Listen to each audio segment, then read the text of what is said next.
महत्त्वाची बातमी समोर येते मराठा आरक्षणासंदर्भातली। राज्य सरकारनं वारकरी महामंडळाचा निर्णय रद्द करावा अन्यथा मोठं आंदोलन उभं करू या निर्णयाला या ठिकाणी फडकरी आणि समस्त वारकरी साहित्य परिषदेनं विरोध दर्शवलेला आहे। तसंच सरकारला 15 दिवसांचं अल्टिमेटम सुद्धा देण्यात आलंय। त्यामुळे सरकारला वारकऱ्यांच्या रोषाला आता सामोरं जावं लागणार असल्याचं चित्र दिसतंय। आपण आताची ही महत्त्वाची बातमी पाहतोय। राज्य सरकारनं वारकरी महामंडळाचा निर्णय रद्द करावा अन्यथा मोठं आंदोलन उभं करू असा निर्णय यावेळी घेण्यात आलाय।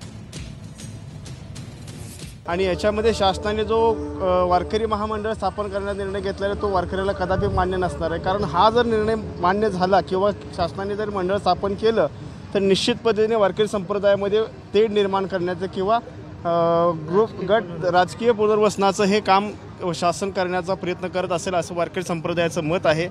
आणि असं जर काही केलं तर वारकऱ्याच्या भावना दुखावतील किंवा वारकऱ्याच्या रोषाला सरकारला निश्चितपणे सामोरं जावं